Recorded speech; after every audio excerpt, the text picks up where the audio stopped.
Olá, sejam bem-vindos a mais um episódio do podcast A Bússola do Gestor. Este projeto que tem contribuído com a gestão, levando conhecimento, levando informações com pessoas que passam por aqui, que fizeram e que fazem as coisas acontecerem. E hoje, para brilhantar este episódio, estamos aqui não com uma pessoa, é com duas logo, é dose dupla, não é isso?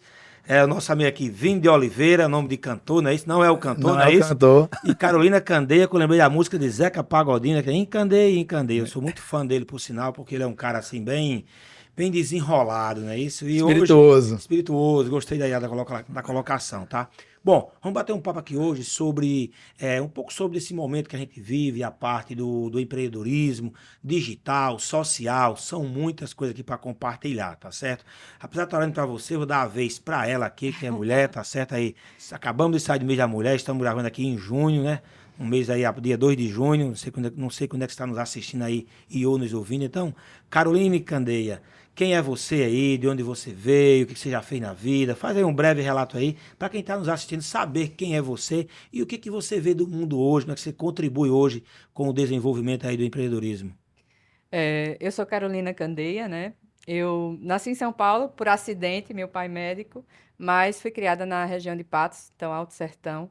Muito feliz, né, por ter saído dessa região. Me formei em odontologia,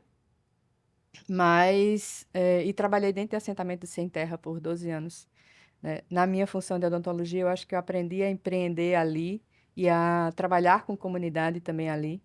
Eu digo que há 20 anos atrás eu fazia design thinking sem entender o que era design thinking, porque eu já reunia a comunidade para trabalhar questões sociais que tinham relacionamento total com a área de saúde, né?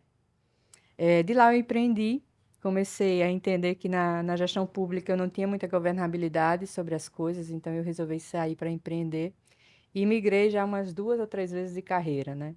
Em 2017 eu fui convidada a participar de um programa de aceleração na Fundação Getúlio Vargas de São Paulo, patrocinado pelo Banco Itaú. Ganhei esse programa de aceleração, fui a única nordestina do grupo e acabei criando ali uma health tech. De lá para cá, envolvida aí no mundo das startups e de Beleza. inovação. Depois eu quero falar um pouco com você sobre essa questão de já fazia design thinking e não sabia o que era, porque eu percebo que muitas coisas hoje em dia, aqui nos bastidores está falando com o Vini, que é um dos assuntos que vamos abordar hoje, que inteligência artificial, muitos acham que é de agora, né? Mas é coisa antiga. Então, muitas coisas que acontecem hoje em dia, com a roupagem nova, mas são coisas bastante antigas, tá Sim. certo? E hoje só deram uma roupagem nova. Vini de Oliveira. Você, quem é Vini de Oliveira? Eu sei que você é mais conhecido do que farinha seca, tá? Isso é um termo que está lá no Do que interior. bolacha maisena, É, diga mas, ele. é, mas aqui a gente fala, tem gente até fora do país, está nos assistindo. Eu recebi um feedback da Alemanha, um brasileiro que mora lá, Que legal. e fez vários elogios, inclusive aqui o estúdio aqui. Mas Vini hoje também mora em Portugal, né? Tem uma ponte aérea aí fazendo doutorado. Então, Vini de Oliveira, diz para quem está nos assistindo aí, quem é você? Bom, primeiro, obrigado pelo convite, né, Josué? A nossa amizade aí de muitos anos e é uma honra estar contribuindo aqui com a Bússola do Gestor. Vini é nascido no Rio de Janeiro, né? Mas Eu tô com dois estrangeiros aqui hoje. rapaz, mas eu sou doido para receber o título de cidadão paraibano, rapaz. É um sonho que eu tenho, mas outro dia eu vou conversar com os deputados sobre isso aí. Mas brincadeiras à parte, vim para Paraíba com 11 anos de idade, então tive a oportunidade de fazer minha formação educacional toda aqui.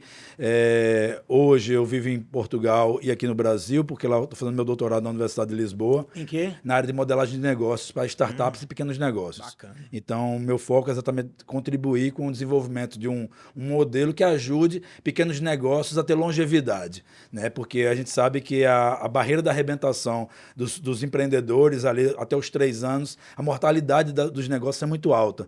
Então, o processo é esse. Hoje estou à frente aí de uma startup chamada Go Business, que atua em 9 países, com educação empreendedora e impacto social. Estamos trazendo para o Brasil, sediada aqui de João Pessoa, coordenar as ações do Nordeste, uma instituição chamada Impact Hub, que é uma associação mundial, então é um dos papos que a gente vai falar sobre isso daí, de empreendedorismo e impacto social. Enfim, muita coisa para a gente conversar aqui hoje. Bacana, eu vou começar por você aqui, porque de frente ao meu sítio, que a gente chama sítio aqui na Paraíba, né? Outros chama granja, outros chama, uns dizem que é uma fazenda pelo tamanho, enfim. De frente a umas terras que eu tenho ali, eu chamar assim, tem um assentamento. Você me disse que trabalhou no assentamento. Qual foi, por quanto tempo e o que você fez lá e quais foram os aprendizados que tem dentro de um assentamento? Eu digo que o meu maior aprendizado vem do SUS, na verdade, né? Trabalhar no SUS formou, eu acho que não só a profissional de saúde que eu me tornei, né? Mas a pessoa Carolina. Trabalhar o SUS, ele traz muitos ensinamentos, né? E eu trabalhei numa época muito favorável do SUS, que foi bem na implantação do Saúde da Família, foi quando eu fui para o assentamento e trabalhar com Sem Terra. E aí você sabe que, por exemplo, a saúde ela é multifatorial, né? Então, as questões de moradia, mas também as questões de salubridade, por exemplo, como é que a gente lida com esgoto, como é que a gente lida com lixo, influencia nisso. Então, quando aparece na unidade de saúde, por exemplo, muito casos de diarreia, você precisa investigar um pouquinho mais fundo, né? E aí talvez venha a primeira lição do Design Thinking, que a gente disse que uma das regras do Design Thinking é cave mais fundo, né? Cave mais. Porque você Só que lá encontra a causa. nem pra você cavar, já tá em cima da terra já, né? Vou fazer uma pergunta, tá certo? Assim, vai abordar bem essa parte de empreendedorismo, né? Quem tem na veia, né? Sim. Eu me pergunto muito, às vezes, o que é assistencialismo e o que é um projeto social, tá? Para quem está nos assistindo. E eu acho que tem uma outra coisa, só vou te interromper. Pode ficar à O que é vontade. assistencialismo, o que é projeto social e o que é negócio de impacto. Pronto, então explica pra gente aí. Vai lá, vai. Depois eu vou fazer a pergunta para quem deixa bem claro, porque como você é especialista na área, eu prefiro que você fale, porque isso me inquieta muito. É. Mas depois eu falo o que falar a parte que é a pergunta. Os projetos sociais, na verdade, é quando você identifica, né, um público vulnerável e aí, de forma filantrópica, com doação, entram principalmente as organizações não governamentais, né, mas tem outros tipos, e elas começam a prestar assistência para aquelas pessoas para tirá-las realmente de um momento de maior urgência ou maior gravidade. Eu acho que era Betinho que falava quem tem fome tem urgência, né? Então, ele traz essa frase que é bastante impactante. Os negócios de impacto, a gente disse que eles estão situados no setor 2,5, são entre o setor 2, que é o da iniciativa privada, mas também entre o setor 3, que é o setor filantrópico, o sem fins lucrativos, né? Então, é 2,5 por quê? Ele tem uma obrigatoriedade de ter um resultado financeiro, né? Mas, ao mesmo tempo, ele tem que cumprir na sua base de formação um impacto social ou ambiental. Então, de fato, ele precisa mudar a história das pessoas ou do ambiente onde que ele se propõe. Eu percebi um pouco sobre isso, como eu atuei muito tempo, principalmente na minha época de graduação em ONGs, proteção ao direito da mulher, comunicação para ajudar as mulheres, ONGs de cultura, e que eu via muito isso 20, 30 anos atrás, é que existia uma dificuldade deles de entendimento sobre essa visão de negócio. Então, quando a gente trabalha negócios de impacto social, nós somos empreendedores, buscamos o lucro como qualquer empreendedor, então estamos numa lógica capitalista, como qualquer empresa, então a gente não está passando chapéu para pedir doação, a gente está buscando desenvolver parcerias para que os negócios gerem resultados de impacto na vida, na transformação de vidas, mas também que tenha sustentabilidade para a nossa sobrevivência. A gente tem conta para pagar. Então, no final do dia, a gente tem que fazer isso. O empreendedorismo social, entra isso. É exatamente isso. Então, quando a gente chega e traz, por exemplo, uma instituição como Impact Hub, visualiza o lucro, mas tem um alcance social muito grande. totalmente. Ou ambiental, né? O ambiental, Então, enfim. certo. Então, as métricas, os resultados, eles têm que ser vistos de uma forma diferente. Por isso que muitas instituições e pessoas, elas muitas vezes não entendem negócios como a Go Business, como o Impact Hub. Porque, primeiro, elas acham que deveria ser de graça, alguns, e não tem que ser de graça nada. Porque se a gente simplesmente der o peixe para a pessoa vai se acostumar e não vai andar. Então, é a coisa do assistencialismo. E aí entra assistencialismo. Então, por exemplo, quando o Betinho fala de que quando a pessoa está com fome, e qualquer pessoa que está nos assistindo aqui, que já sentiu minimamente fome, não tem ideia do que é sentir fome. Eu sei que eu já roubei comida já, porque tava com fome. Eu passei muito tempo sem falar isso, que eu tinha vergonha de falar. Só resolvi falar depois que eu vi o Alta Compadecida, que ele chegou no céu, foi perdoado, que as circunstâncias obrigaram, eu passei a falar sobre isso, tá? Eu tinha vergonha de falar isso. Eu sei o que é passar fome, porque eu passei quando eu cheguei nas pessoas, né? Entendeu? E eu roubava comida para poder estudar, inclusive. Agora, E aí eu vou já para outro assunto já, mas deixa você concluir, tá? Então, assim, para estudar, eu não tinha como pagar a escola, ou eu pagava, porque a escola pública não era de boa qualidade, eu tinha isso na minha cabeça, Eu com 17 anos, ou eu estudava, ou eu comia. Aí eu falsificava a carteira do Sesc, para ir almoçar no Sesc, um amigo que tinha me dava a carteira, eu cortava a foto, botava a minha, já fui até estelionatário, tá, gente? Cortava a foto, colocava a minha, botava os pontinhos, todo dia quando eu ia almoçar, aquele susto, tá certo, aquele que pegar. E à noite, eu ia mesmo trabalhava, entrava aqui no banheiro, passava na geladeira, pegava aquele pacote de salsicha, comia no banheiro para casa dormir, porque o dinheiro que eu tinha só dava para estudar, para pagar a escola. Lá no Rio do Meio, lá, a escola assim, assim. Então como é que você define a separação entre assistencialismo, que é esses programas aí que são feitos sem ter um acompanhamento, sem ter indicadores, e os programas de impacto social, tá certo? Aí eu vou mais além, tá? Essa semana um amigo meu da oficina me deu uma lição sobre, no olhar do empresário, o que é projeto social e o que é responsabilidade social. Sim. Projeto social, eu vou lá e dou uma contribuição no projeto. Responsabilidade eu vou destinar uma parte do que eu tenho para aquele projeto, mesmo que eu não troque meu carro ou que falte outra coisa, cancelar a viagem, porque eu tenho um compromisso. Por isso, nome responsabilidade social. Isso do lado de quem vai contribuir. Vocês que desenvolvem projetos, como é que vocês separam essa parte de assistencialismo? Porque muita gente confunde isso, sabe? Parece simples. E os projetos, você falou, como é o caso do Hub Social e a Go Business. O que acaba acontecendo é que a gente precisa entender o momento que está sendo aplicado aquilo ali. Porque quando a pessoa, realmente, como você está dizendo assim, está com fome e está precisando saciar aquilo ali, a gente tem que ter um corte imediato. Então, muita gente questiona os governos de esquerda. Uma ação imediata, né? Uns governos de esquerda, porque eles buscam muito essa aproximação com o social, porque é base da estrutura avaliar esse tipo de coisa. Então, o Bolsa Família, por exemplo, hoje na Paraíba nós temos 710 mil famílias utilizando desses recursos. É questionado se deveria estar sendo aplicado a todas essas pessoas.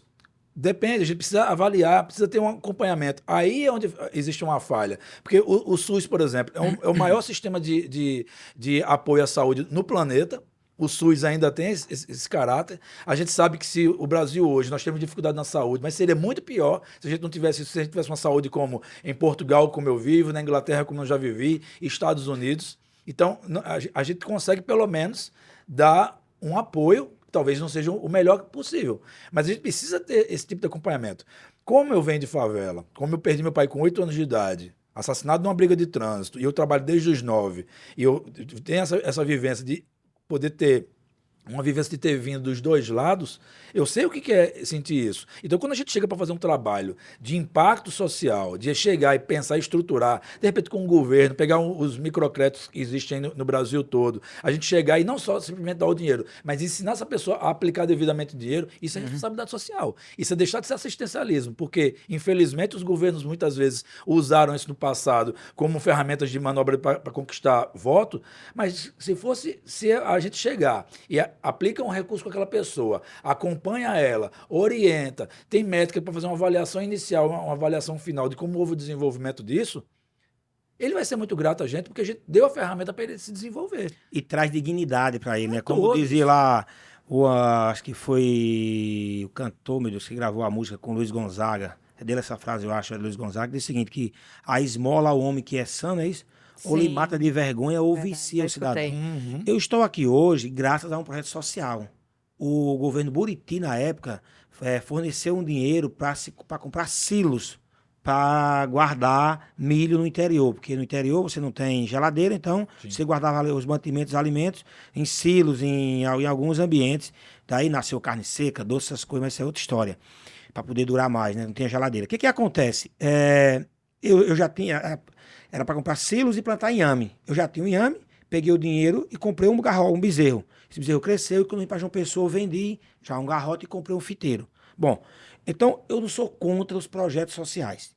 Sou totalmente a favor. A minha grande questão, que eu me questiono muito onde é que a gente separa, não na perspectiva de quem faz. Você é um empreendedor social, você também é um empreendedor social, mas na perspectiva de quem recebe. E como separar o joio do trigo? Você conviveu com o pessoal, porque assim, você chega para uma família e dá uma condição. Ele vai lá e desenvolve. Dá para outra, ele toma de cachaça. Então, como pode ser minimizado? Esse projeto como o Hub Social que você está falando aí, ele automaticamente tem métricas Sim. tem métricas e você entra como negócio. Eu te ajudo, mas não estou aqui para te dar o peixe, vou te ensinar a pescar. Isso é um viés. Sim. E esse outro viés, como a gente diminui essa barreira? Como você acha? Primeiro é mentalidade, no meu ponto de vista. Eu não sei o que a Carol pensa, mas eu acho que se a gente não trabalhar a mentalidade, o termo mindset, né, que é amplamente utilizado hoje, se a gente não ajudar essas pessoas, porque muitas vezes a dificuldade é até cognitiva. A alimentação Sim. que ela teve não oportunizou ela pensar melhor. Ela tem deficiências de base. Então, se a gente não construir um prédio com um alicerce que sustenta esse desenvolvimento, o prédio vai ruir. Educação é a base de tudo. A Né? base de tudo. Então, por isso que se investe tanto no mundo todo. Então, o trabalho, por exemplo, nosso com o Impact Hub e com a Go Business é pensar nisso. Trabalhar a mudança de mentalidade, né? E aí eu vou te trazer a história do Design Thinking, né? Eu me lembro perfeitamente de quando eu comecei, existia um programa dentro do SUS que chamava Discussão de Nós Críticos, era ligado à educação permanente. E a educação permanente não só dos profissionais de saúde, mas das comunidades que ali a gente trabalhava, né? E quando aconteceu, por exemplo, um episódio de surto de diarreia, então muitas pessoas indo para a unidade com diarreia. Então a gente para, enquanto profissionais de saúde, e se pergunta, né, o que é que está acontecendo ali na área para tantas pessoas adoecerem ao mesmo tempo. E aí a gente percebeu que tinha um problema ali de lixo, né? Esse lixo estava sendo depositado em vários locais e estava contaminando, né, os poços, porque a gente estava na área rural e tinha poço. E aí as pessoas tomavam essa água contaminada. Então, a primeira coisa que a gente fez foi reunir toda essa comunidade dentro de um galpão, por exemplo, e sem terras dentro de um galpão, e começar a conversar. Gente, como é que a gente pode resolver isso? E aí, a primeira ação das comunidades é jogar a responsabilidade para o outro. Quem tem que resolver isso é a prefeitura. Massa. A gente acha que prefeitura, né? E quando a gente fala de negócios de impacto, e desses problemas tão complexos, é impossível só um ente resolver. Por isso que a gente chama de responsabilidade social. É preciso que outras pessoas se responsabilizem. E aí a gente chama essas pessoas para discussão e diz, beleza, a prefeitura sem o seu viés. Mas nós, enquanto pessoas, enquanto comunidade, o que é que a gente pode resolver? E discussão vai e volta. Não, a gente pode colocar o lixo numa sacola. Massa. A gente já tem uma coisa. Aí vem um outro e diz assim, não, a gente pode botar um lixo na sacola e, doutor, a gente tem ali um terreno que é mais afastado dos postos que a gente pode colocar lá. Joia. Então, agora, quando a gente já tem uma organização e a gente pode escolher um dia para que a prefeitura mande o trator para vir recolher esse lixo. Percebe? Então, existe uma mobilização e uma responsabilização das pessoas diante daquela circunstância. Então, o surto de diarreia, ele deixa de ser, na verdade, uma responsabilidade somente de nós, ali naquele momento, profissionais de saúde, né? Passa a questão do lixo, deixa de ser uma responsabilidade somente da prefeitura, que precisa realmente cumprir o seu papel, Tudo, né? mas de todos naquela situação. Então, todos ali são responsáveis pela questão de saúde e pela questão do meio ambiente e da não contaminação da água. Nenhum governo no mundo vai conseguir Sim. sustentar a máquina. Nenhum, nem dos países ricos. Então, essa discussão ela é mundial. Se a gente não senta com um parceiro e pensar em desenhar junto, semana passada tivemos com o seu governador. E a gente tem tido algumas reuniões com alguns secretários. Então, se a gente não chegar e se posicionar como parceiro e desenvolver isso para apoiá-lo, ele não tem ferramenta. A gente teve uma reunião com o secretário de administração penitenciária, o seu João Alves, e qual é a nossa ideia? Um dos projetos que a gente vai desenvolver... Tá tudo dentro do hub. Está tudo dentro do hub. Um dos projetos que a gente quer desenvolver é trabalhar com os apenados do semiaberto. Porque 60% hoje das pessoas que estão reclusas na Paraíba, são mais de 10 mil pessoas nas penitenciárias, são pessoas que são reincidentes. Eles já estiveram lá dentro e tiveram que voltar. Por quê? Quantos por cento? 60%. É alto. Altíssimo, Então, né? acaba imaginando o seguinte, Josué. Nós três aqui, muitas das pessoas que estão nos assistindo, não passaram por isso. Mas eu, da minha infância, só tenho 2 amigos vivos da minha época de infância. Todos morreram pelo crime, por coisas. Porque eu morava numa comunidade, numa favela. E Qual aí, era a favela? Morro do Jorge Turco, no Rio de Janeiro, em Rocha Miranda, vizinha Madureira. E aí o que acontece, Josué? Muitas vezes essa pessoa, ela passa, sei lá, 15 anos apenada, ela sai, não tem uma roupa no corpo, ela não tem uma escova de dentes, ela sai, fica na frente do presídio, como a secretária Poliana Dutra disse pra gente, ela fica ali, ela não sabe nem, ela não tem dinheiro nem para pegar um ônibus. E acaba fazendo besteira de novo. a sociedade, você já pagou seu crime, mas continua lhe Te pune. criminalizando. Te pune, né? continua te punindo. Então, eu acho que esse cara só precisa ser jardineiro, pedreiro, não sei o quê. E por que a gente não pode qualificar essa pessoa? Uma das ideias que a gente está tendo, e é uma coisa muito ousada que a gente quer, por exemplo, criar startup dentro de presídio. Porque se essas pessoas, elas, de repente, muitos, realmente a gente entende que tem um nível de periculosidade maior. Mas aquela grande maioria também não é de todo perdido, se a gente conseguir trabalhar a mentalidade deles para que eles se desenvolvam.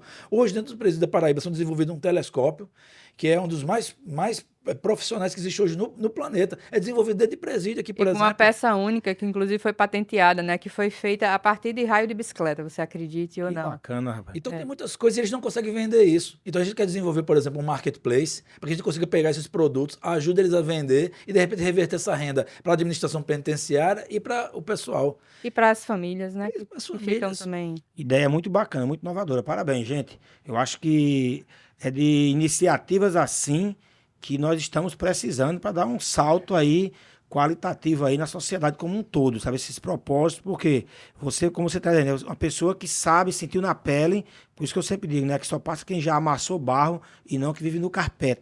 Nada contra quem vive no carpete, tá? Sim. Portela fala sobre isso. Uma coisa é você falar de, outra coisa é você falar sobre.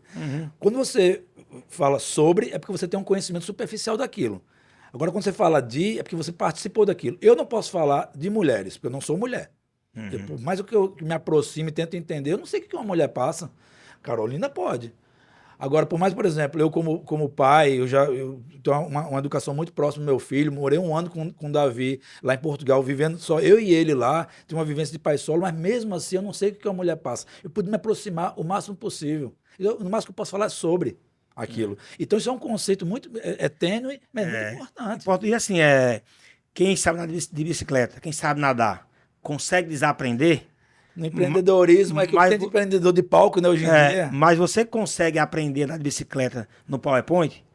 O cara que Agora, se aprender, não desaprende mais. Então, quem passa por isso, quem amassa o barro, com certeza leva isso pro resto da vida. Nada contra colegas da educação, por exemplo, que tiveram uma formação acadêmica exemplar, mas nunca abriram um fiteiro na vida.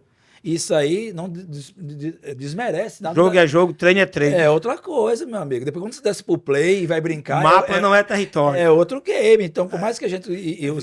Um papo maravilhoso que eu recomendo o pessoal assistir com o nosso amigo Carlos Ernesto, por exemplo, falou-se muito sobre estratégia, um papo exemplar que vocês tiveram, e tantos outros tem nesse podcast. É porque uma coisa é estratégia.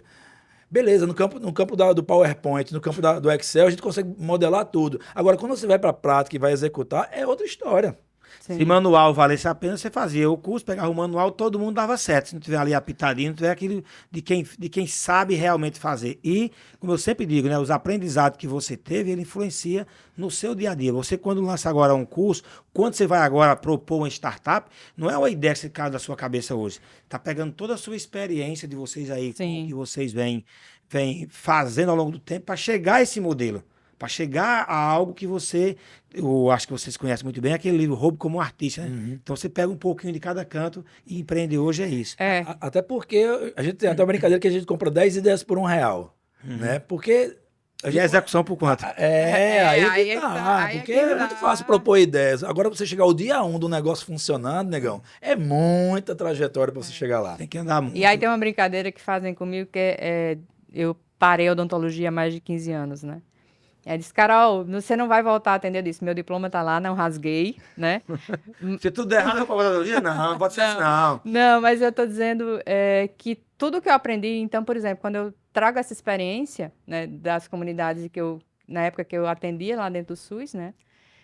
Ela me serve até hoje. Então, assim, o aprendizado realmente, como você falou, ele permanece com a gente, né? Mas a arte hoje é aprender rapidamente e desaprender mais rápido ainda, né? No episódio com o Carlos Ernesto, ele falou sobre plano A e plano B, né? Eu tenho plano A, plano B, plano C e plano D. O plano D é virar hippie, sabe, cara? Eu acho massa, cara. Eu sou fã. Gente, eu sou fã do hippie, é sério. Eu caminho na praia de Cabo Branco aqui, os caras botaram agora as barraquinhas. Os caras botaram, cara tem cachorro, tem galinha de frente pro mar. Vai lá, sabe? Eu sou fã. Agora, tudo é uma vida de escolhas. Sim. Eu conversei outro dia e tudo tem seu preço. Na palestra com aquele... Eu esqueci o nome aqui às vezes, rapaz. Bem conhecido. Deixa o nome dele lá. E ele falou o seguinte, cheguei no interior de São Paulo, conversando com minha mãe, se mas mãe, a vida tá difícil, mamãe, eu só não tenho noção. Filho, vem morar aqui. Tem uma casa aqui, mas mamãe, eu não vou poder comprar um carro, eu não vou poder educar meus filhos numa escola boa que não tem. Então vai, filho, para São Paulo. Mas mãe, lá tá uma desgraça, o trânsito, tá... vem morar aqui, filho. Então a vida é feita de escolha, cara. Sim. E cada escolha é uma renúncia. Tem que saber disso. Escolher e tem que aceitar. Agora vamos lá. O... Como é que nasceu a história do Hub? De onde vem? Para onde vai? Como é que tá hoje na Paraíba? Fala um pouco mais aí. Tô sabendo que vai ter aqui um evento em João Pessoa em setembro, não é isso? Isso. Como é que tá tudo isso aí, gente? Bom, o Impact Hub, vou falar um pouco, Carol, completa aqui. O Impact Hub ele surgiu em Londres em 2005 e aí ele se expandiu muito rápido pelo planeta. Hoje são mais de 65 países e mais de 110 cidades. Pessoas como o Yunus, que ganhou o Prêmio Nobel da Paz com o conceito de microcrédito, né, que ele desenvolveu em Bangladesh. Tem até um livro, né? Sim. Eu comprei esse livro, não chegou ainda. O Yunus, ele, por exemplo, ele faz parte dessa rede conosco. Então, a gente tem todos que participam dessa rede mundial, essa associação mundial, trabalham juntos de forma coletiva e conectada para que se desenvolvam projetos, né? Então, em janeiro, eu cheguei e fui para uma reunião para apresentar a Go Business para a diretoria mundial do Impact Hub. Eles reverteram um convite. Disse, Vini, mais do que você precisa da gente, a gente precisa de você. Porque você tem um conhecimento de território que é muito válido, suas conexões lá, e nós precisamos ocupar o Nordeste, que está desocupado há alguns anos. Então, a gente quer te convidar a levar o selo para o Brasil e de lá você conseguir desenvolver ações para o Nordeste, porque é um ambiente que é extremamente promissor do ponto de vista de negócios sociais e também da contribuição que a gente precisa dar para a comunidade. Quer dizer que aqui o Hub nasce primeiro, é igual o Sol, é? É essa. Isso. Vini resumiu bem, mas assim, o Impact Hub ele tem 3 eixos assim, né, de trabalho. O primeiro deles é localmente, fisicamente. Então, a gente precisa ter um local de cowork social, por isso que Hub, um local onde a gente possa conectar todas essas vertentes. Como eu também te falei aqui, os problemas que a gente ataca, seja ele fome, seja ele a questão da inclusão produtiva, inclusão digital, né, envelhecimento ativo, são problemas muito complexos, né, que não só apenas um ente pode resolvê-lo. Então, a gente precisa juntar poder público, iniciativa privada, terceiro setor, né, academia e comunidades para a gente repensar soluções, né, e a gente pensar em soluções. Então, esse local físico esse local de apoio e de livre diálogo, né, e de colaboração e cocriação para que as pessoas consigam fazer. O outro é a vertente dos eventos, né? Então, dentro desse hub, a gente vai trabalhar oficinas. Ainda sobre esse hub, ele é voltado para todas as classes ou ele tem um público mais segmentado? Como é que ele funciona? Não, evidentemente, como a gente está trabalhando negócio de impacto, a gente está sempre voltando a olhar para a questão da base de pirâmide, né? Certo, Então, certo. classe C, D, E, né?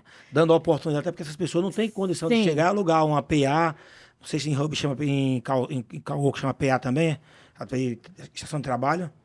Na PA é no assento, telemarketing, né? né? É, assim, A gente chama de assento, né? assento, né? Ele não tem condição de chegar a alugar um assento. Aí lá você disponibiliza Sim, condição diferenciada, é isso? subsidiado. Bacana. O registro da empresa, por exemplo, Tá. fazer no nosso ambiente Beleza. de forma mais... Agora, para esse tipo de negócio. Tá, entendi. Aí tem essa vertente de eventos, então, desde de talks, por exemplo, esse tipo de conversa é para a gente puxar dentro desse ambiente e chamar vários atores, né, para estar discutindo questões importantes, como lei de inovação, né, ESG, enfim, e outros temas. Vamos falar um pouquinho sobre ESG já, tá? Tá. Segura isso aí, Esses temas, mas também de trabalhar grandes eventos. Esse evento que vai acontecer dia 22, 23 e 24, a gente está apoiando, né, a CUFA Nacional por um evento chamado Expo Favela, que aconteceu ano passado, eu acho. Esse ano já. Esse ano, esse né? ano de 2023. Nacionalmente, e aí a CUFA resolveu ir para todos os estados onde ela ocupa para fazer a parte regional. E aí o Impact Hub, ele apoia Já essa tem data já aqui e tudo? Quando Isso, vai ser? 22, 23, 24 de setembro no Espaço Cultural. Pronto, coloca Então- na sua agenda aí que com certeza vai ser um evento muito bom e um divisor de água nunca teve aqui, não é isso? Não. Não. É a primeira coisa. E a terceira vertente são a questão dos projetos, né? Então, projetos como esse dos Apenados, que Vini chegou a falar, mais projetos para ensinar tecnologia no code, por exemplo, para as pessoas menos favorecidas, projetos relacionados à ativação de territórios, então a gente entender quais os territórios ali, o que é que esses territórios podem trazer em termos de produto, como é que a gente pode melhorar, por exemplo, a visibilidade de pequenos agricultores, se a gente pode incluí-los na questão digital para dar mais escala, de que forma a gente vai melhorar a questão de vendas. Muito importante isso, porque a gente teve uma vez trabalhando com uma cooperativa de mulheres rendeiras, e aí quando a gente chegou a olhar, por exemplo, vamos olhar a precificação aqui, né? E essas mulheres estavam pagando 30 centavos, né, para produzir, porque, como a gente sabe, né, apurado, né, Lucro, né? não é lucro, né? E aí Isso é do tempo de quando o arco-íris era em preto e branco, tá? Apurado não é lucro. E tem gente que não aprendeu ainda. Não. Pois é, e aí é esse tipo de conhecimento, né, que nos cabe dar a esses pequenos empreendedores sociais, de que forma a gente vai fazê-los com que eles cresçam, né, e com que eles gerem mais emprego e mais faturamento e mais impostos, Eu inclusive. ainda vou voltar um pouquinho nesse assunto, porque ele me deixa bastante inquieto, sabe? Essa semana eu peguei para treinar na academia, o personal chegou de 5 horas da manhã, que era o tempo que eu tinha. E ele falando sobre a parte de você fazer o assistencialismo e dar oportunidade. E ele falou uma coisa. Josué, eu vim agora, eu não vi ninguém pedindo na rua. Claro, tem pouca gente nesse horário, mas fazendo uma alusão aqui. Aonde é que tem gente que precisa de uma oportunidade e aonde é que tem gente preguiçoso, sabe? Porque assim, lá a respeito do assentamento lá, que eu conheço muito bem, há 30 anos que eu vivo com eles, tem uma parte que quer oportunidade. Tem uma parte que precisa de oportunidade. Mas tem uma boa parcela que é preguiçoso mesmo, sabe? Como é que a gente separa um do outro? Inclusive, vou mais além. Essa semana eu liguei pro pastor amigo meu de 5 horas da manhã, que tem intimidade com ele, e dei uma bronca nele. Sou pastor, meu pastor, sabe? Tô com raiva dos pastores. Disse, por quê, rapaz? Foi que houve? Mas se eu revoltar, disse, não. Tô indo jogar bola agora, 5 horas da manhã, passei aqui na televisão, parou no canal de TV, e o pastor tá falando o seguinte: você que perdeu a mulher, você que seu filho tá preso, você que tá liso, você que tá doente, tá enfermo. Poxa, não gosto da palavra não, puta que o pariu. Pergunta assim, você que tá bem, que tá empreendendo, que tá energizado, que tá em jogar bola, para e faz uma oração. Então, desde aquilo que você falou, que tem gente que usa como curral eleitoral e Sim. vicia. E por que eu digo isso a você? Porque hoje, pra mim, um dos caras que mais ajuda, eu tô nesse nível aí, ajudo muita gente. Não é pra bolagem não, né? Mas assim, desde doar agora uma área de terra lá pra fazer um projeto social, acabei de doar agora, e mesmo pro fundo. Mas eu tenho me decepcionado muitas vezes, tá certo? Com alguns que eu vou dizer assim, não merecem. E eu vou dizer pra você, tá? Eu tenho 2 preconceitos na minha vida. 2. E não pretendo abrir mão deles. A não ser que crie uma lei aí e passe por isso. Só tenho 2, somente. 2. Mas eu tenho esses 2 preconceitos, eles são muito fortes. O primeiro é preconceito com quem tem preconceito. Gente, como é que o cara julga o cara quando nasceu? O cara julga o cara pela cor, pela religião, pelo sexo. Vai ser burro assim no inferno. Esse cara eu tenho preconceito com ele. Mas eu tenho um preconceito, que é com preguiçoso, sabe? Eu tenho uma raiva de preguiçoso tão grande. Você não tem noção, não. Não do hippie. O hippie eu sou fã dele, tá? É uma diferença. Sim, é uma escolha de vida. Eu tenho raiva do preguiçoso que quer conquistar as coisas e não está disposto a pagar o preço. Mas vou dizer um negócio que eu falo até no meu livro sobre o preguiçoso. O grande desenvolvimento da sociedade foi por conta da preguiça. Isso eu sei. Esse conceito eu conheço, tá? Então O cara que inventou o cara que inventou o controle remoto, o carro, bacana, tudo bem. Mas ele queria atender uma necessidade, foi lá e entrou em ação. Uhum. Eu tô falando aquele que quer resolver, e aí só para ficar claro isso aí, a inveja e a metamodelagem, tá? Porra, Vini, cara, tá em Portugal, cara. Eu nem Portugal eu conheço. Eu tô com inveja de tudo, doutorado lá, não terminei, após a doação, terminei agora. Isso é uma coisa, eu tô com inveja de você. Pô, como é que é o doutorado, cara? Como é que tu fez? Eu quero fazer também. Eu quero ser como você, mas quero fazer o que você faz. Isso é outra coisa.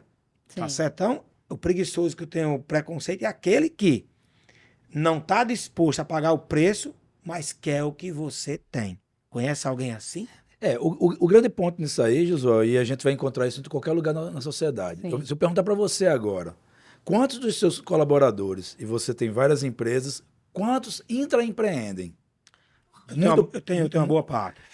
Mas normalmente não existe isso nas empresas. Então, esse problema é muito sério. Porque Você como líder, criar um ambiente. Exatamente. Então, a mesma coisa, até que ponto essas pessoas forem estimuladas em algum momento a pensar que seria possível romper essa bolha? No nosso caso, nós temos toda sexta-feira a Viagem do Conhecimento, onde a gente distribui livro, conta case, discute sobre processo também, mas sempre inspiracional, sabe? Então, inclusive até vai sair amanhã, até eu gravei um vídeo, vou editar agora, vou divulgar Deus para amanhã, que é entregando um livro a todos os líderes, para que eles desenvolvam essas habilidades, sabe? Isso é muito importante, porque muitas vezes essas pessoas ela precisam daquele start inicial, aquele empurrãozinho. A águia que tem que jogar o filho do ninho. Em algum momento ela tem que quebrar o bico, ela tem que passar por aquela dor de quebrar o bico para poder nascer o novo bico dela. Então, essas pessoas muitas vezes nunca tiveram isso. A gente, talvez, eu, você, Carol, outras pessoas que estão aqui nos assistindo, elas tiveram em algum momento, menor ou em maior grau, esse estímulo para ela conseguir furar essa bolha. Mas muitas vezes essas pessoas não têm. E se você chega para elas e de repente demonstra, e Carol, muito feliz na fala dela, por exemplo, essa história do lixo, lá no assentamento que ela participou, porque dali despertou as pessoas a começar a pensar sobre isso. Porque na cabeça de muitos era só dizer assim, não, a culpa é do governo. Eu jogo o lixo ali e a culpa é do governo, por quê? Isso é engraçado comentar e não tem muito a ver com poder aquisitivo, né? Porque eu tive recentemente com uma grande instituição aí, com o Ministério Público e tal, e com um representante, e a pessoa na mesa fala assim, né? Que é a pessoa representante do Ministério. Não, eu acho que a questão da educação é um problema do governo. Quem tem que resolver é o governo, né? E quando você estuda um pouco mais a fundo, você sabe que não é bem assim. É um problema muito complexo. E agora, quando você até abordou, a gente estava conversando aqui um pouco antes sobre inteligência artificial, né? E na hora são empresas que estão gerando inteligência artificial, é a academia que está gerando inteligência artificial, né? E aí a gente precisa, enquanto sociedade, e a própria academia, mas também as empresas privadas, pensar nessas pessoas. O que é que essa gama de pessoas que não têm acesso hoje à inteligência artificial, porque não tem acesso sequer à internet, né? O que é que a gente vai fazer, o que é que a gente vai trabalhar enquanto empresas, por exemplo, vem aí a questão da responsabilidade, ou enquanto pessoas físicas, ou enquanto academia, para fazer com que essas pessoas elas encontrem um novo caminho, né? Então, eu acho que a inclusão digital, e quando a gente é um dos projetos dentro do Impact Hub, a gente proporcionar inclusão digital, é isso, né? Essas pessoas, elas não podem ficar à margem, né? Simplesmente porque é uma questão governamental ou a gente está apenas esperando o governo tomar essa iniciativa. Então, nós, enquanto empresários, enquanto pessoas, a gente tem que também tomar parte disso. Deixa eu só pegar aqui tua fala, falar duas coisas. Tá? Primeiro que esse negócio do lixo, eles aprenderam como fazer, mas não só para o lixo. Sim. Para outras coisas. Tudo, Criar um novo mindset, um novo modelo de pensar.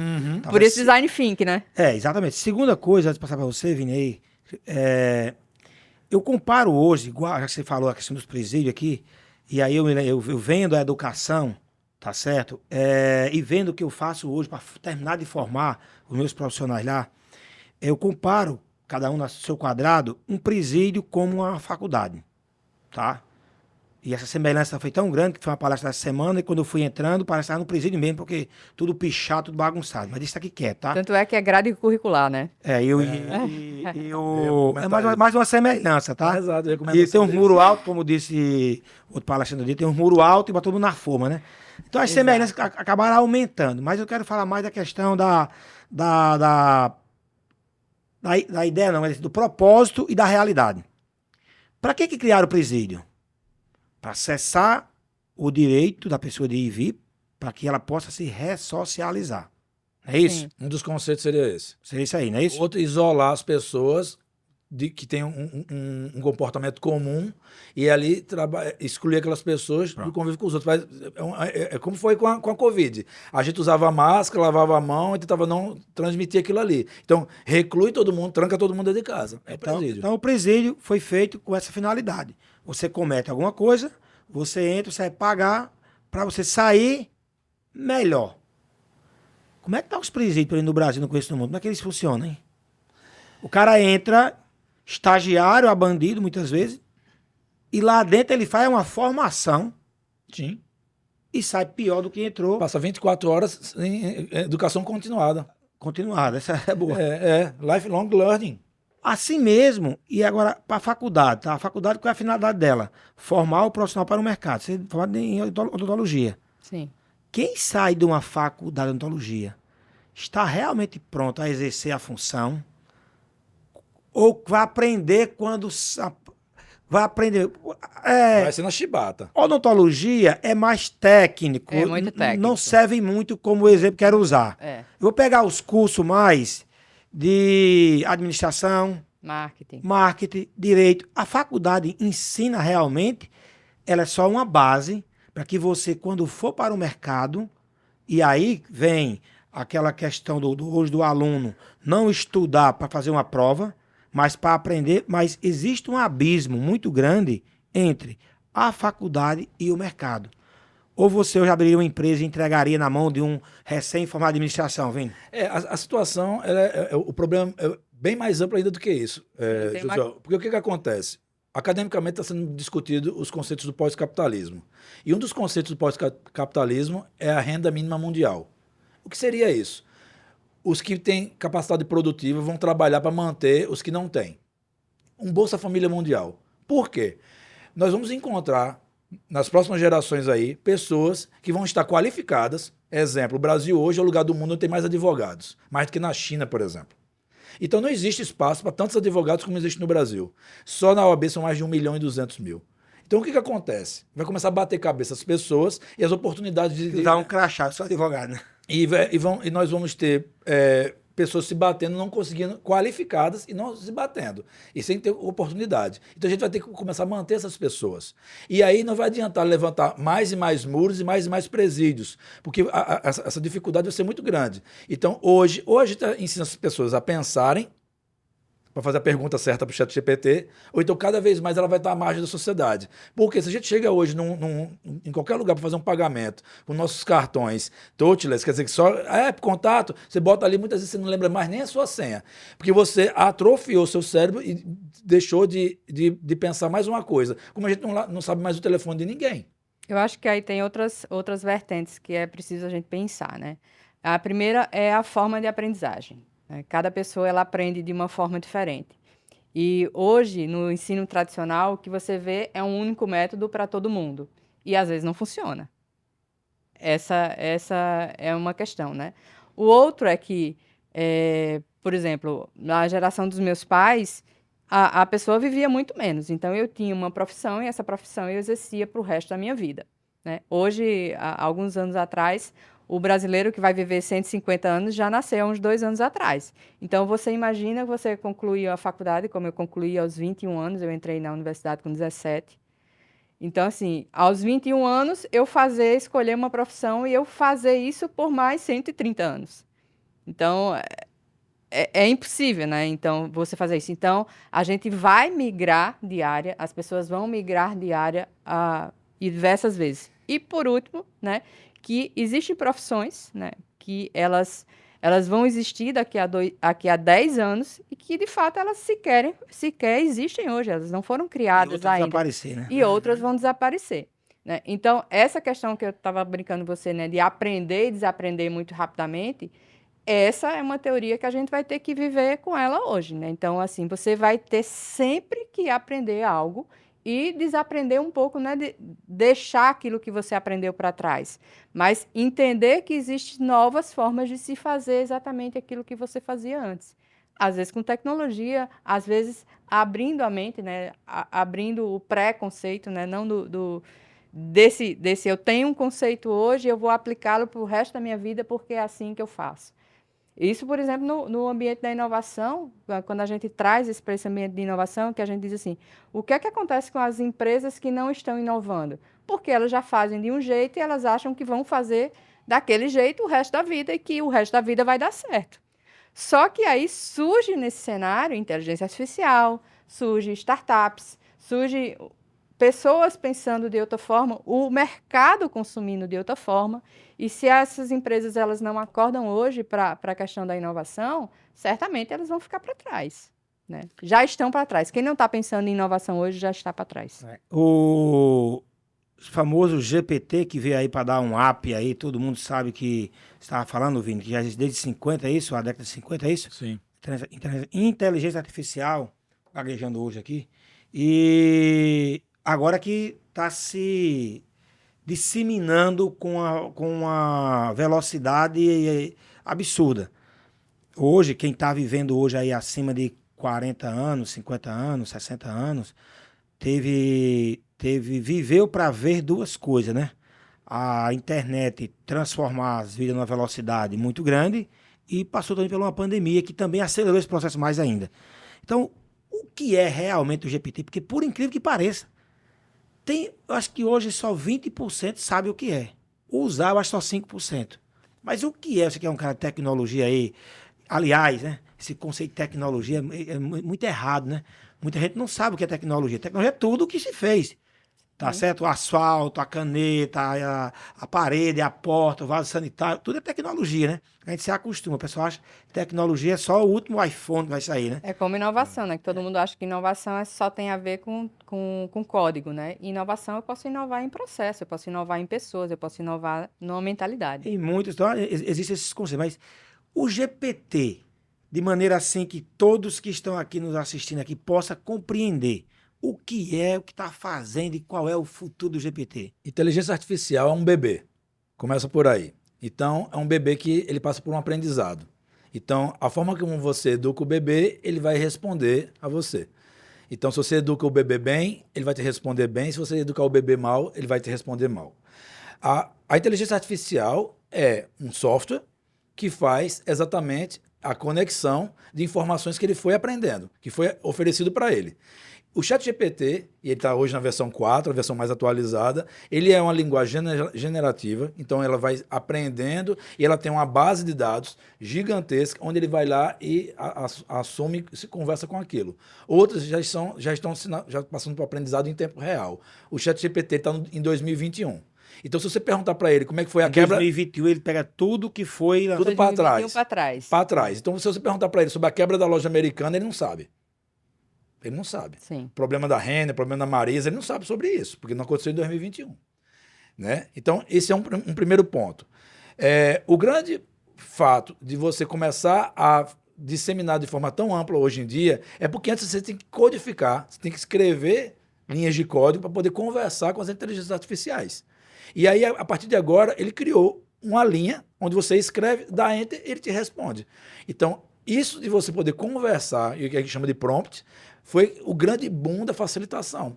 Porque alguém pensou de forma inovadora que deixou de ter um nicho de 10 pessoas que tinham acesso àquele tipo de contato para ter milhões e milhões de pessoas agora poder conversar com esse tipo de máquina. E aí disseminou isso de forma muito rápida. Hoje, uma criança de 9 anos como meu filho ou minha mãe que tem 76, eles conversam porque virou uma coisa comum. O grande ponto da inteligência artificial é a gente pensar que a inteligência artificial hoje, ela só consegue processar uma coisa simultaneamente. E aí o nosso cérebro, ele trabalha de forma paralela. A gente está conectando várias coisas. Estamos conversando aqui e várias coisas estão sendo pensadas aqui pela nossa inteligência. Então, a diferenciação do software para os seres humanos está aí. Existe uma curva de aprendizado aí que demonstra que os softwares vão conseguir ter capacidade de assimilação e de resposta muito mais rápida. Hoje, por exemplo, os conhecimentos do passado, como, por exemplo, o Deep Blue, ele fazia uma busca de todo o banco de dados da história da medicina em 2,5 segundos. Então, um médico, 25% dos erros médicos acontecem pela tomada de decisão errada por causa da velocidade. O médico erra porque também ele não é uma máquina. Então, ele consegue. O Deep Blue, por exemplo, que foi uma máquina da IBM, ele em 2,5 segundos ele conseguia rastrear todo o conhecimento da medicina. Então, ajuda, apoia. Só que nesse apoio acontece coisas como, por exemplo, numa palestra que eu tive a oportunidade de participar e debater com outras personalidades em Lisboa em março, o que acontece? Por exemplo, a FENAC em Portugal acabou com os estagiários. Por quê? Ele bota o sênior para pensar muito melhor, com muito mais qualidade, com o apoio desses sistemas e tira aquela camada ali que dá muito trabalho de você gerir. A Leroy Merlin, que é a grande empresa de materiais de construção, a franquia mundial, eles levavam 3 meses para atualizar o catálogo de 15 mil produtos deles, que é trimestral. Hoje eles fazem em 2 dias o que eles levavam 3 meses de trabalho. Então ele consegue fazer muito mais rápido, com um custo infinitamente melhor e aumenta a rentabilidade do negócio. Então nós empreendedores, no final da linha, a gente está buscando isso. Mas só que os impactos sociais é que não são vistos. Então a inteligência artificial, resumindo, é esse. É um bebê que hoje é um adolescente e já a gente vai enfrentar o desafio de lidar com o adulto. Hoje ele é adolescente. Então o ChatGPT ainda é um adolescente ou talvez um pré-adolescente. E o que vem pela frente nos próximos 5 anos são coisas muito mais aceleradas e impactantes. E aí, deixa eu só completar, né? Porque aí o que é que difere de fato os seres humanos, né? O que vai diferir? Cada vez mais aquilo que é próprio do ser humano. Então, a capacidade de ter empatia, né? A capacidade de ter sentimentos, a criatividade, essa capacidade de pensar, de acumular repertório. Então, eu sou, né, a soma de todos os meus dias. Então, eu sou aquilo que eu vivi ao longo dos meus dias. Então, as minhas relações com as pessoas, os lugares onde eu visitei, aquilo que eu comi, né, aquilo que eu experimentei. Então, isso faz de mim um ser único, né? E isso a inteligência artificial, pelo menos até agora, ela não é capaz de fazer, né? Eu tinha um professor que ele dizia assim, homem não dá a luz, ele dizia ainda, mas continua ainda não, né? Vamos lá. Os benefícios e até economia para as empresas pode gerar um problema social, sim, mas os benefícios é indiscutível, a velocidade é indiscutível. Sim.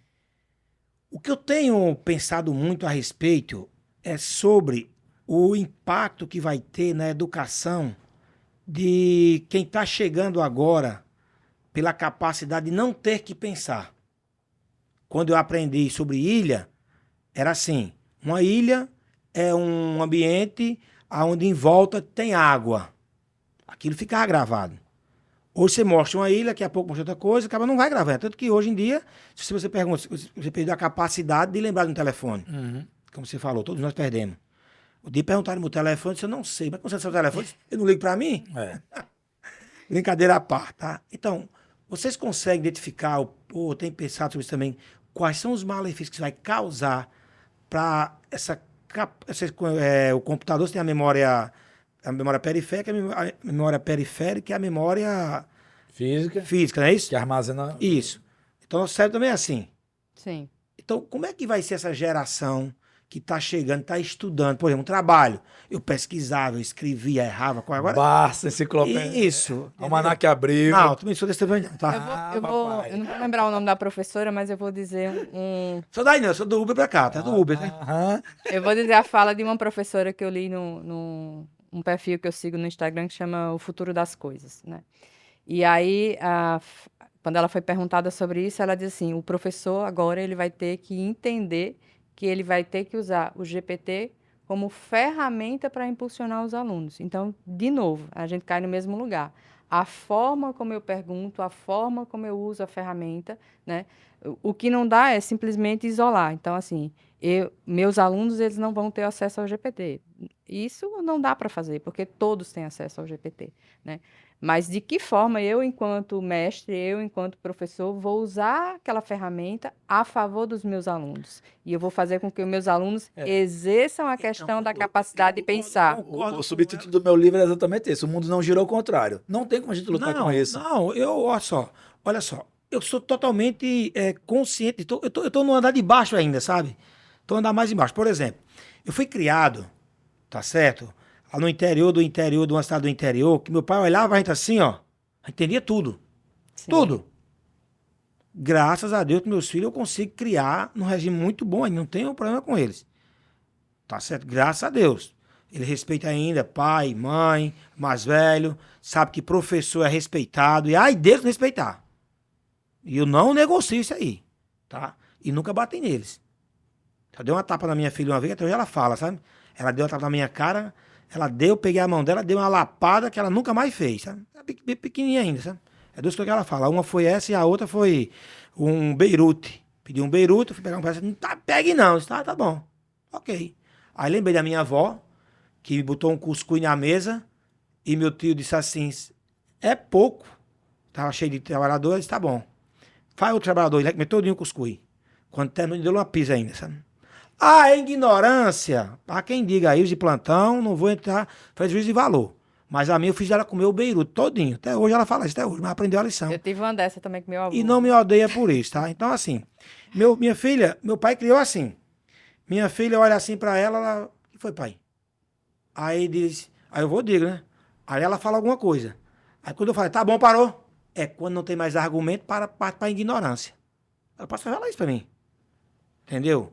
E eu tenho que compreender isso porque é outro tempo. Uhum.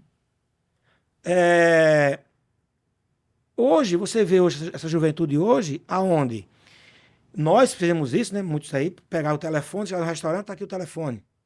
Para você, para que os pais possam comer. Passou a servir de babá. Hoje quer Sim. tirar o telefone, não consegue mais. Então, assim, ter que usar a tecnologia a favor, eu sou totalmente a favor disso. Minha preocupação é como essa geração vai lidar com isso no futuro, sabe? A gente tá vivendo, por exemplo, tá? Dos teus amigos, foi na bala, na briga, no tráfico, suponho que foi isso, não é isso? Uhum. Mas quantos cometeram suicídio? Dessa época não existia isso, né, praticamente. Das quantos cometeram a sua? Ah, eu Um ou outro gato, é, gato pingado. eu tive. Eu tive também, mas eu acho que Gente, como é que tá isso hoje?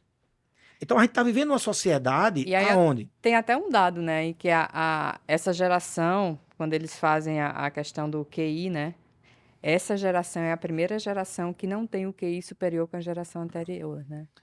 E sabendo muito mais coisa em Sim, tese, tendo né? mais acesso, né? Eu acho que não é saber, tem Vini, mais estamos acesso. caminhando É para o uma final. involução. Vá lá, fale aí seu resumo aí do que você achou, sua mensagem final. Você também. Vamos fazer o contrário agora, tá? Você e ela finaliza, certo? Beleza? Agradecer demais, né, José? Eu gosto da igualdade, não é assim, mulher, é tudo igual, só botar todo mundo igual, tá? Então, Tem que ser, mas a gente tem que ver as limitações, porque a própria sociedade limitou essa igualdade e por isso que está tão acessível esse debate hoje, porque as pessoas querem questionar que a mulher quer ter igualdade, mas ela precisa agir com igualdade. Mas não foi dada a oportunidade dela ser igual antes.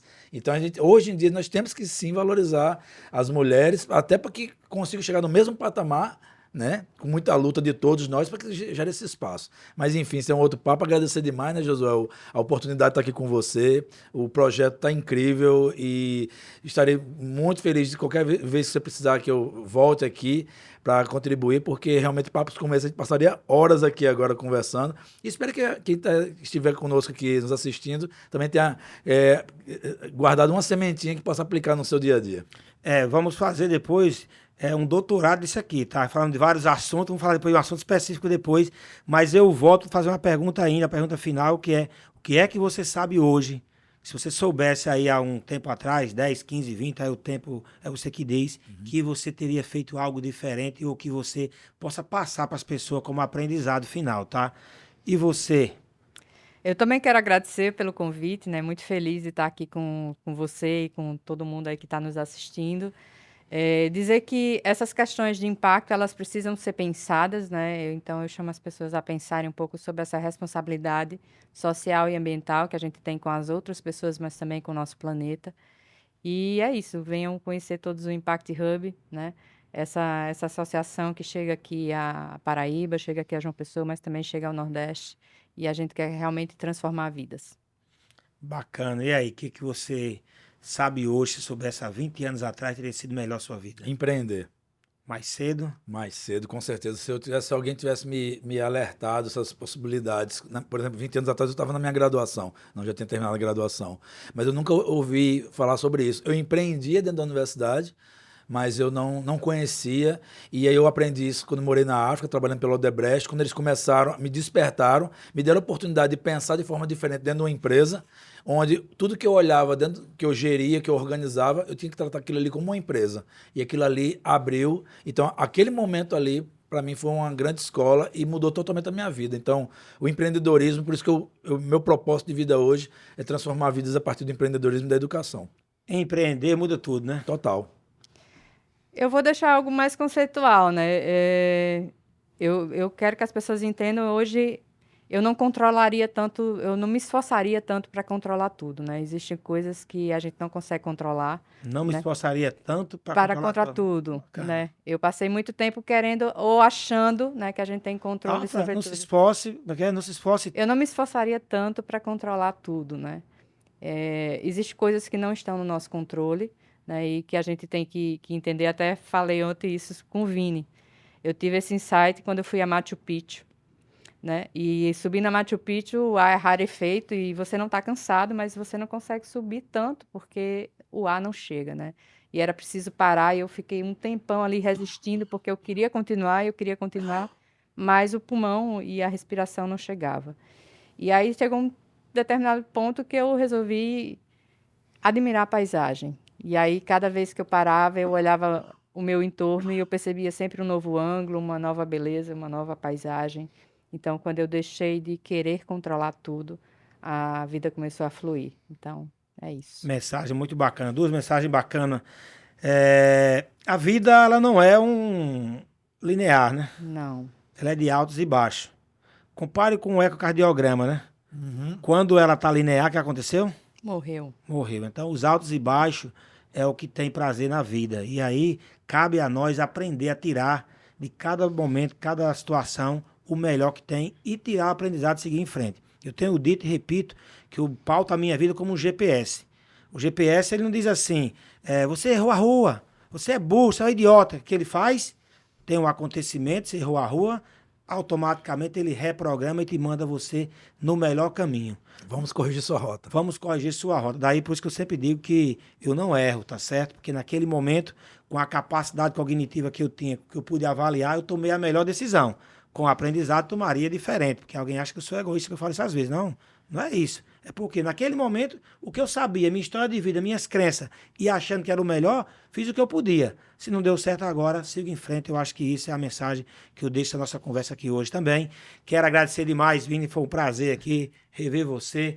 E diz que o prazer não é meu, que senão seria egoísta. O prazer é nosso, não é isso? Nossa, né? Obrigado aí, pessoal. Valeu. Volta lá, pessoal. Vê os outros episódios. Tem muita coisa aqui. O episódio anterior com o nosso amigo Carlos Ernesto também foi muito bacana. E vários outros aí, como uma viagem. Cada episódio é uma estação. Você entra lá, pega o aprendizado e sai caminhando. Você pode saber mais do que o que você viu aqui.